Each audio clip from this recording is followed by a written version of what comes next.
Hello and welcome to the FPL tips video by Fantasy Football Scout ahead of game week 30. This is just a regular, normal, single game week. There's no doubles and there's no blanks. And as always, my name's Rich and I'm here to go through a few tips ahead of the game week deadline, which this week is on Saturday. So just so you're aware, I'm recording this on Thursday evening, quite late on Thursday evening, and it will be released Friday morning. So a few hours ahead of the press conference, most likely when you're watching this. So it really does feel like a week where you need to be keeping an eye on the press conferences. You know, we need to get injury updates on players like Haaland, players like Shaw. It looks like Maddison's fine. It looks like that was just a bit of cramp. That's what came out today anyway. But again, a bit further news on that. It's also probably a week we're going to be waiting until Saturday morning once again just to see if we do get any leaks ahead of the deadline.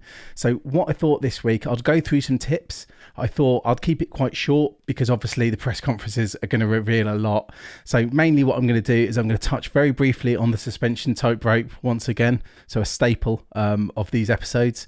I'm then going to use the Rate My Team tool to look through the best players according to the model, according to the Rate My Team model, ahead of game week 30, just because I want to have more of a view on this week, because it does feel like a week where a lot of people are rolling or a lot of people are bringing in Haaland. So I thought that would actually be very, very interesting to use. So that's available in the Fantasy Football Scout members area if you want to have a little tinker yourself. Of course, we'll use that to go through the captaincy debate. And then we will discuss Haaland at the end. I know on Scoutcast we talked about Haaland a fair bit, so I won't go into too much, but we will just have a little discussion about Haaland as well. And don't forget, if you like these videos, remember to like, remember to subscribe, and feel free to drop me a comment as well. So as I mentioned, we'll have a quick look at the suspension tightrope. I mean, this week, not very much has happened. I think the key thing is Tony is still on 9 yellow cards. So he's still not had his 2-game suspension, because if someone hits 10 yellow cards, they're going to miss 2 Premier League games.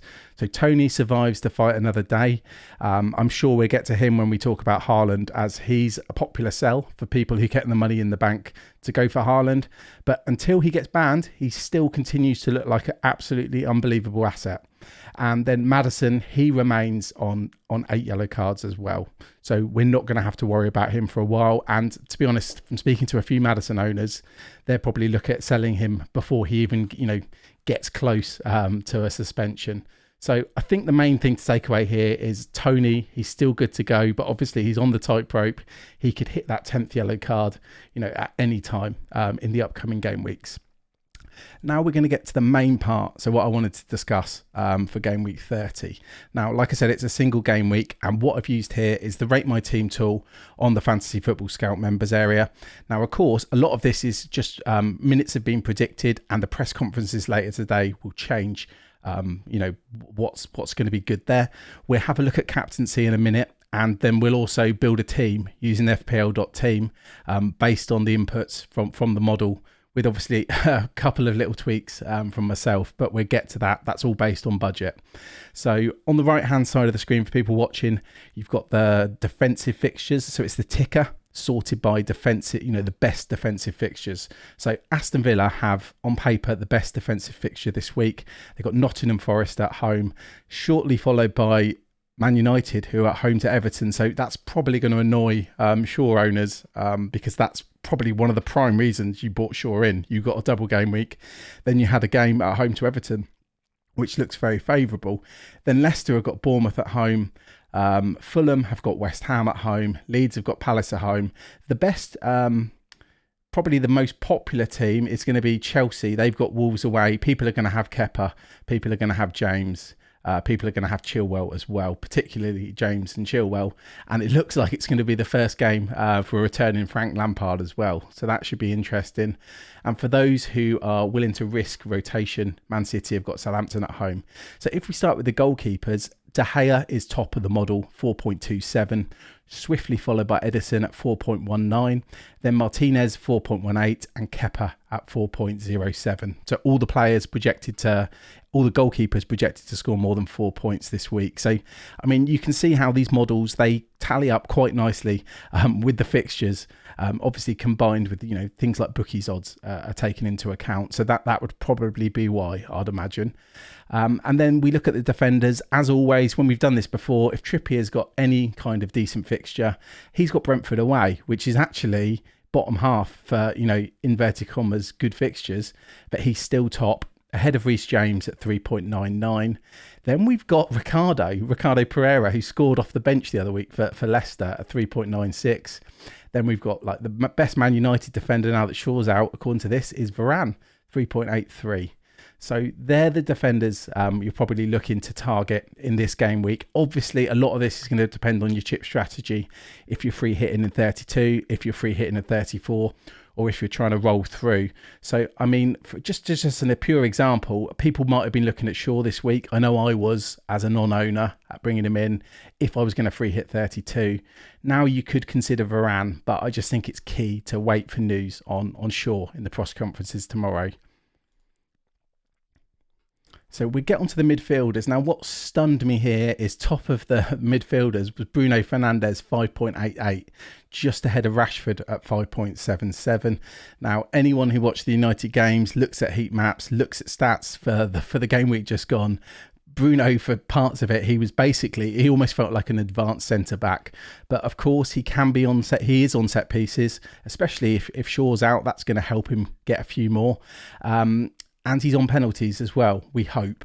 Obviously, there could be scenarios where if Rashford's on 2 goals, maybe Bruno lets Rashford take it. I think it's not as settled as some penalty-taking scenarios. But Bruno's top, Rashford's second. They're pretty close. So they look like the best midfielders this week. De Bruyne is interesting at 5.64. He's going to go quite under the radar, I think, with people looking at buying Haaland. Now, if we go a couple down, there's Salah, and he's interesting for me because I own Salah. There's rumours that he didn't train. I saw a video of him walking quite gingerly, so I'm going to be looking for updates from Klopp tomorrow on Salah, because maybe Salah owners could look at going for someone like De Bruyne with or without Haaland if they really want to chase it. And if you're free hitting 32, I think that will work quite nicely, because then you can bring De Bruyne and Haaland out, have them for 34. But usual suspects there. I've skipped Maddison, apologies. So Maddison, again, people bought him in because he had a double and he's got a brilliant fixture at home to Bournemouth. If you look on the fixture tick on the right-hand side, Leicester have the best attacking fixture in the league at home to Bournemouth, just ahead of Villa, who've got Forest. And then if we look at the strikers, now, it's worth saying I don't know the minutes behind the model. However, Kane is top, 4.88, just ahead of Haaland, 4.83. I'd anticipate maybe he's been given like 50, 60 minutes tops on that. So obviously, if you think Haaland's going to get more minutes, he's only just behind Kane. So then he would absolutely leapfrog Kane, who I imagine is pretty close to 90 minutes predicted. And then Watkins, a very under-the-radar captain pick, 4.76. Followed by Isak, who was benched. He did score off the bench, 4.03. So I think there's 3 clear strikers this week. But something worth bearing an eye on, especially, when we talk about Haaland, is Tony still projected himself.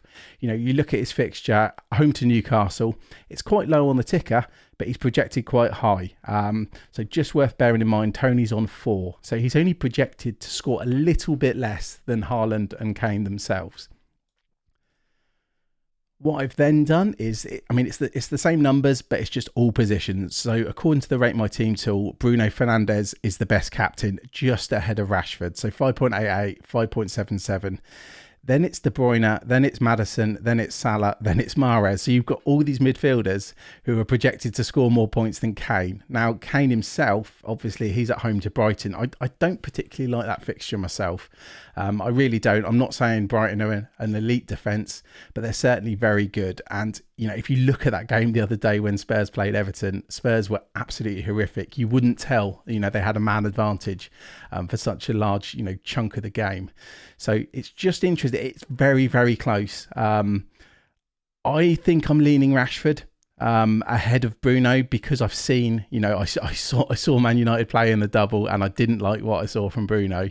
But I think it's another week where it's open for captaincy. I think a lot of people are going to go for Haaland, but that's why those press conferences later are key. Because if you project or predict that Haaland's only going to get 20, 30 minutes off the bench, I don't think he's worth moving Toney on. I don't think he's worth moving Kane on. But then I know for a lot of people that's quite scary to do. So we had some comments after the Scoutcast that we're overthinking, just go for Haaland. And to some extent, I understand that.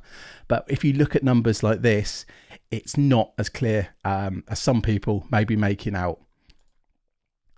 And then what I've done is I've taken all that data from the Rate My Team tool for this week and put together a free hit team. Now, because of the slight doubt around Salah and because of minutes concerns, I put Mahrez in. So Mahrez is probably a bit of a questionable one, but you get the idea. This is the kind of team you'll be looking at. If you're free hitting this week, I don't think many are, or just if you're looking to target players for the upcoming run from certain teams, depending on your free hit or chip strategy, these are the kind of players you might want to target if you're going to be bringing in someone this week and you want them for the long term.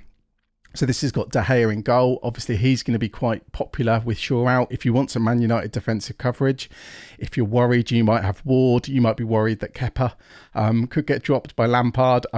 We've not had any confirmation that's going to happen. De Gea could be an option while Shaw's out. You could just go for him instead. But Edison himself was very close as well, and he's got doubles coming up. So Edison and De Gea is probably very close. I think I'd actually lean Edison myself. Then Ricardo, interestingly, I think you'll have to look at his minutes to decide, but always a goal threat, and that brilliant fixture home to Bournemouth. Then we've got Reece James away to Wolves. I think that's a no-brainer. Same as Trippier away to Brentford.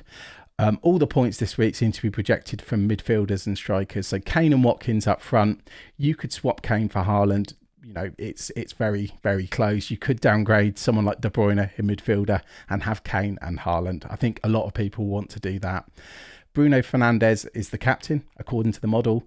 Mahrez, like I mentioned, I put him in because we couldn't afford Salah. Then we've got Maddison, De Bruyne, again, slight minutes risk, and Rashford. So that would be a pretty good free hit team for this week and some players to target. And finally, I wanted to touch on Haaland again. I didn't want to go too much into it. I just thought what I put together is his stats for the season. We've all seen them. His XGI across the season, 22.72 in 26 appearances, of which 20.14 of that is XG as well. So it's the good stuff for XGI. He's just ahead of Kane, who's about 3 XG behind him, 19.19.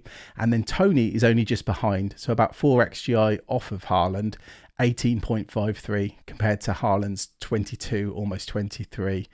Although interestingly there, XG for Toney is 15.59, so a little bit more skewed in the way of assists for hit, percentage wise anyway.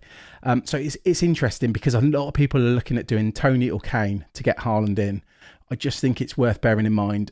Look at minutes, listen and work out what the minutes are going to be, because Kane and Toney are very, very good assets in their own right. And if Haaland gets 60 minutes and scores a goal, it's very likely that Kane or Toney could, match them.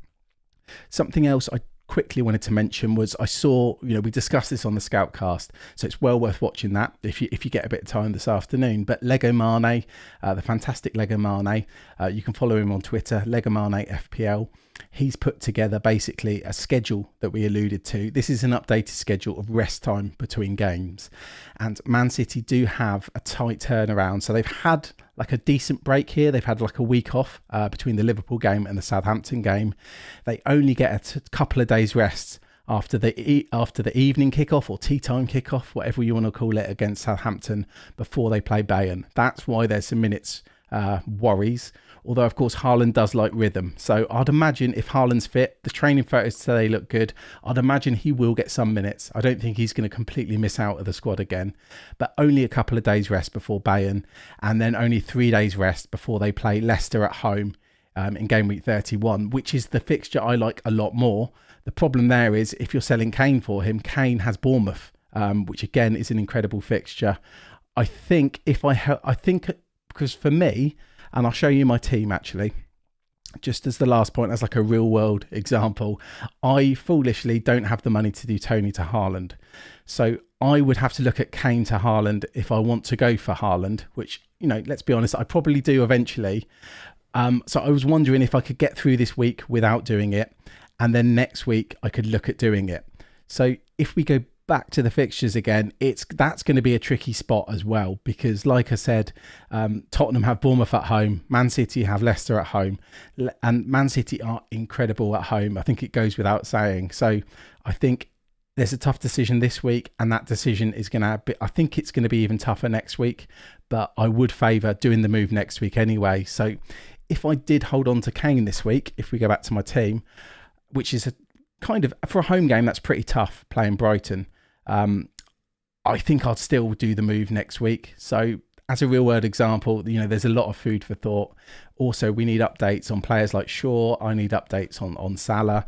Like I said, it looks like Maddison's okay. So thanks for joining me this morning. Like I say, keep your eyes out for the press conferences. Don't forget to like and subscribe. The game week deadline is a usual Saturday, kind of just before lunchtime kickoff. And thanks a lot.